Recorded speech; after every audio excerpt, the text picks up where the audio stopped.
Check it. But here we are on our walkie-talkies. We've gone around once already. We're just about halfway around. But come this way. Come this way. Come this way. Come, Rose. So, I'm not going to talk too much because there's so much I could say that just no point. Put it this way. At the moment, today is the degree of stupidity that's going on right now is just crazy. Absolutely crazy. I'm watching again the Julia Hartley-Brewer thing earlier, and she mentioned some things that were quite concerning. Talking about the kids and their exams and how they're doing this. She said, I mean, even one of the experts was saying it's the poorest kids who are going to suffer the most. And it's those kids who do badly during term time but do better in exams. Because there are some people that can do that. They will suffer because they're only going to be based on what they've done during term time, not what they normally do in exams. But then you've got some people who are normally good but could get worse, where they won't be graded on they could get worse. There are other kids that are not doing too well but could get better, but they won't be graded on the fact they could do better. Or they could improve, they won't get anything on that at all. And Julia Hartley-Brewer said, the problem is I think it's her that said, or the person she had said, that it's the brown-skinned people, kids. They're the ones that struggle most during normal school time, but tend to do quite well in exams, in comparison. So of course they're going to suffer the most. I'm thinking, Jesus Christ, come on. We've already got this Black Lives Matter situation because of the prejudice that's going on, and here we have this now. Jesus Christ. And then there's the coming out of lockdown incredibly slowly. Up in Scotland, they've got this ridiculous thing coming up now, which is a hate crime bill, which they're suggesting that even things that you say in your own home, you can be prosecuted on that if you're saying something that could be deemed as hatred. So, Jesus, what is going on? That is blinking insane.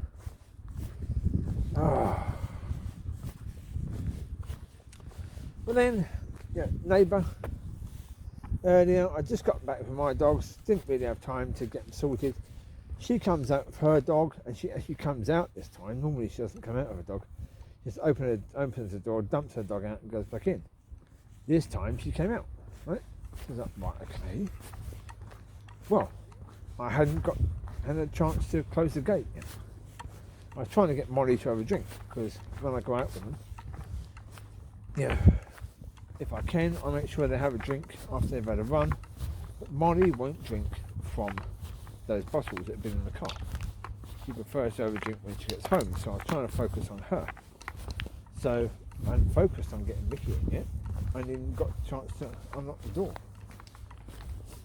So, well, because somebody tried to break into the property.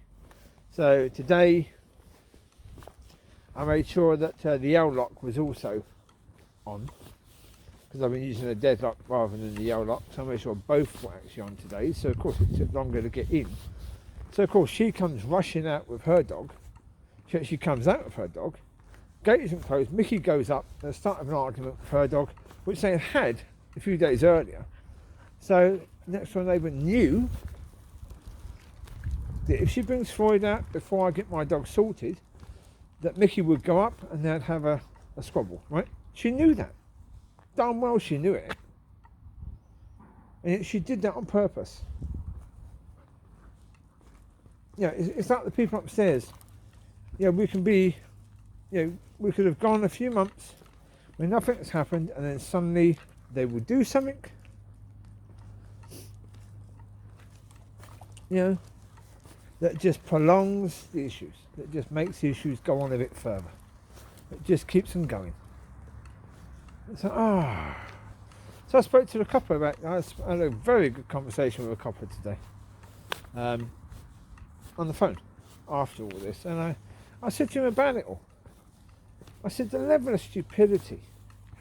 I said, now, if the other day, what happened the other day is that with Mickey, if I've not managed to give the dogs a drink when we're out, they have to get a drink when we get back.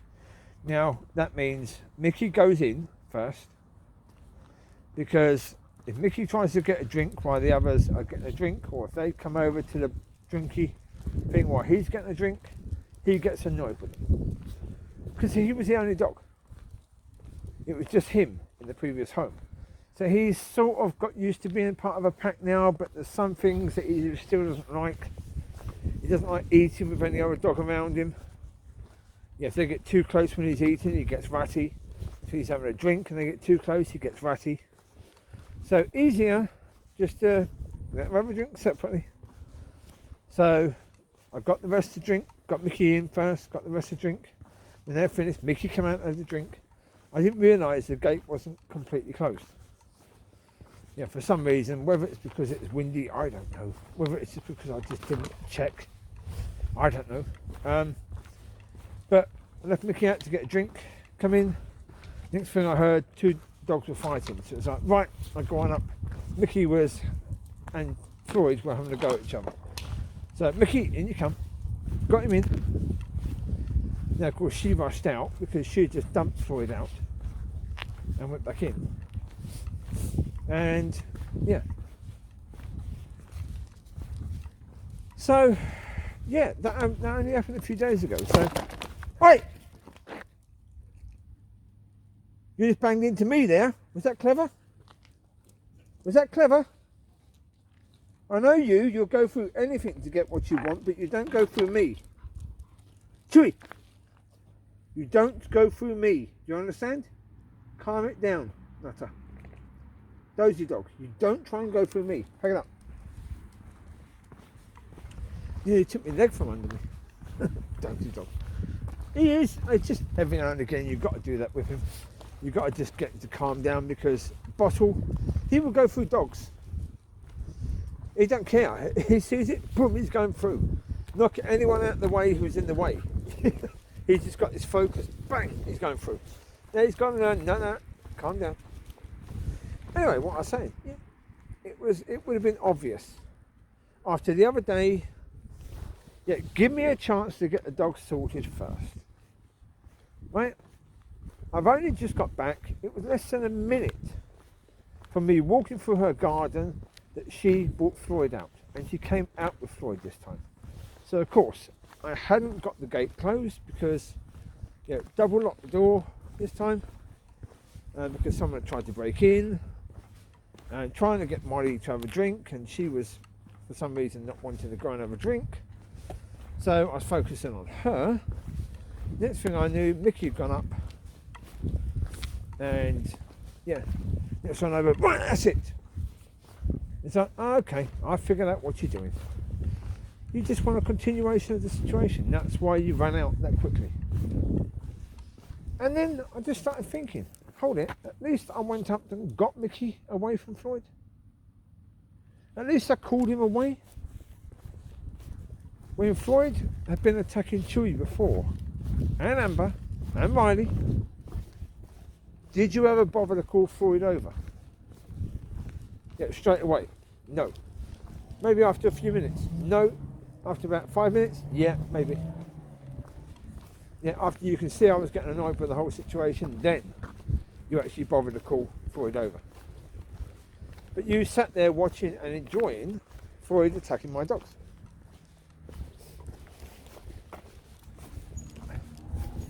Out the way, out the way. It's alright, no worries. Have a good night.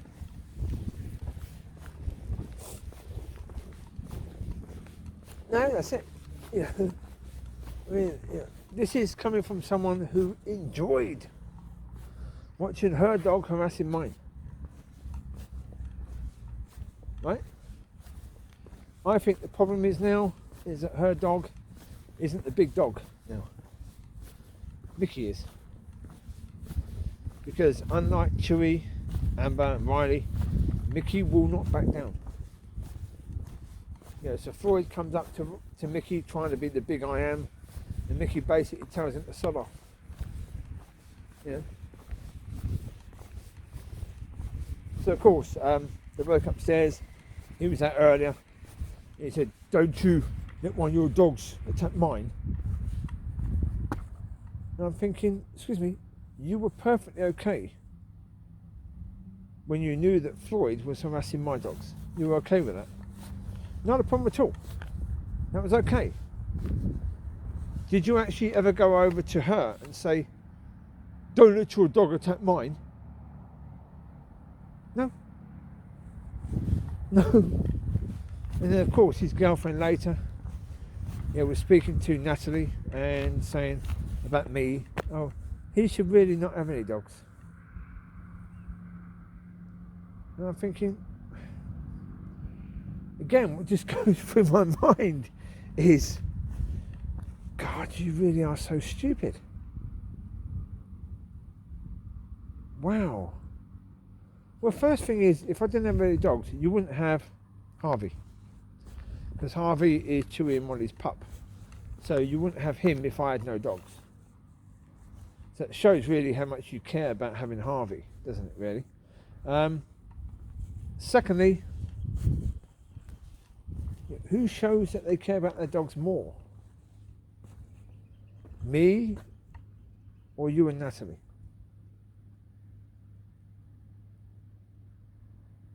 Yeah. I did the math even this week. The puppies have gone out 5 times this week. How many times have their dogs gone out during daylight, early hours of the day? How many times? 0. Actually gone for a walk? 0. 0 is the answer. Yeah, my dogs have been out 2 or 3 times a day. How many times did theirs go out? Once, maybe? Once, maybe. So who's taking care of their dogs more? Yes, Micky went up. Micky had a go at Floyd, or Floyd tried to have a go at Micky, and Micky stood up for himself. I don't know. I wasn't up there when it happened. Not the first time, not the second. Second time I noticed as Micky was going up, and I called him back. They got into a bit of a scuffle because, look, the issue is Floyd sits waiting at the step for my dogs. Why is he waiting for my dogs? What's he waiting to do? Come on, it doesn't take a genius to figure that one out, does it really? So, yeah, Floyd has met a younger version of him. Yeah, because Micky is bigger than Riley. He's bigger than Amber. He's got sharper teeth. He doesn't muck around. Yeah, he was attacked as a pup, so he doesn't put up with any dog trying to get into his face. He doesn't have any of that at all. He doesn't, no. He hates bullies. And yeah, he's fallen out with Lucy. When Lucy tried it on with him, he's not back down. When Chewie's tried it on with him, he's not back down. No. And then when Floyd's tried it on, he's not back down. Well, the answer to that is, when I get my dogs in, let me come down, let me get my dogs indoors, then take yours out. You know, simple really. Let me get my dogs in. I mean, look, you know that I've gone out, you know while I'm out, you can let your dog out at any point in time.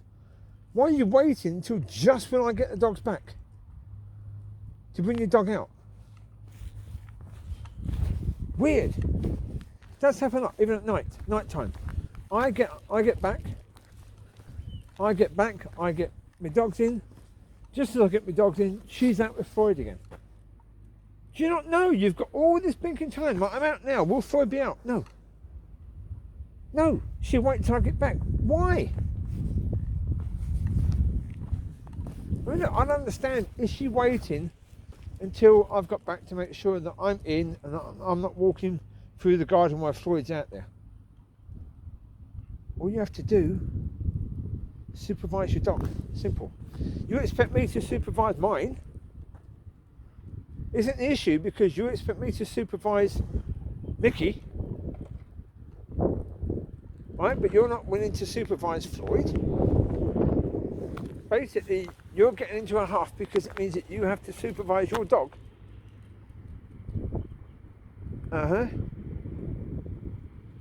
Well, I say, your dog has attacked Chewie, Amber and Riley.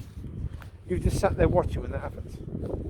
And you thought it was okay to sit there watching when that happened. So, I didn't sit there watching. I went and got Mickey and called him back. Called him away from Floyd.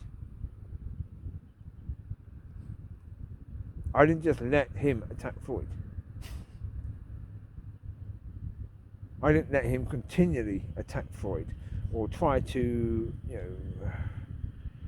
harass him in any way, shape or form. I didn't do that. Well, because in the end, look, I care what happens to my dogs. So I don't want Mickey hurt by Floyd. So I'm not going to, happily let him attack a dog that I know is happy to attack my dogs. Because I don't know that Mickey's going to win. He might not win. I don't want him getting hurt. I don't want him getting bitten, do I? Not in any way, shape or form. I don't want that to happen. That's a bad idea, getting that to happen, isn't it? Really? So I don't want that. No, that's it. I mean, again, think about it in this sense. If she was happy watching Floyd attack Chewie, Amber and Riley, as far as she knew, Floyd could have got beaten the crap out of by any of those three. Any of those three. Did she care? No. She didn't. Didn't care enough about her own dog to stop her dog attacking other dogs, did she? Come here, Amber. Amber, come. Let's do your collar, babes. Can't have that going off in the car while I'm driving. Bit of a distraction, don't you think? Come, Mickey, move. Come, Mick. Come, Mickey, move. See, it's like Mickey. If I didn't care about Mickey, if I didn't care whether Mickey got hurt, why on earth would I spend £100 to get his infection sorted? Let's do yours, babe. Lucy! Lucy! Come here. Do your collar. Here you go, Buzz. Here you go, Lucy. Jump in. Jump in, Lucy. Good girl. Right, do your collar, babes. No, that's it. I mean, in the end, that's the point. Mickey is one of Mollie's pups, so of course I care about him. I don't want him getting hurt. I don't want him getting bitten by another dog or anything like that. Of course not. So it's just that with these five, the other five, I could leave the gate slightly open and they wouldn't go up there. It was only not until the other day that I realised Mickey would. And today it was just a case where I was trying to focus on getting Mollie a drink. That was all it was. And I just took my eye off the situation. I didn't expect her to be coming out that quickly. I didn't expect her to be hoping that Mickey would go up and have a go at Floyd. Because she was. That's exactly what she was hoping. And that's it. I spoke to the police about it. And, I hope that he looks at the video evidence and sees that just how quickly she came out of her dog. And how she was looking for it. Because she was. She was looking to have that hassle. So there you go. Here's what it is, isn't it? Has your collar been done, mate? Some of that? Okay, and you get Chew. Jump in. Jump in, Chew. Good boy. Gotta get Mollie Collie in. She still wants to run into but she can't jump into this car. So I have to help her in. Alright, to this one. Well, I've got someone coming around to see this car tomorrow, so we'll see. Time will tell. Well, today now, because by the time this video goes up, it'll probably be tomorrow. I'm in no hurry to do that really. I've done enough videos the last couple of days. So, gotta say, I mean, with regards to the church, I mean, the last 10 days has been dealing with the crap from that. And then you've got COVID, and you've got the way they're dealing with that, and all the repercussions from that, and the stupidities from that. I was watching Helen Dell, I think her name was, and she made a really good point that people in Australia have been saying, why isn't the UK figuring out it's an island? And they can stop people coming in, bringing the virus in, because it's an island. And it's like, yeah. Up until very recently, they didn't have a ban on people coming into the country. Yeah, man, about 8 months into COVID, they still allow people coming from China and other countries where it could be potentially incredibly dangerous to the citizens of this country to let these people in, and they still did it. They still had no restrictions upon it whatsoever. It's insane. Completely and utterly insane. But there you go. There's just too much stupidity right now. It really, really is. This is going to be over with at some point. This stupidity will be over with at some point. And I just hope we don't just go back to the way we were before, because that won't be good. We've got to learn lessons from this. What those lessons are going to be, don't know. Time will tell. Well, you take care. God bless. I'll speak to you soon. Bye-bye.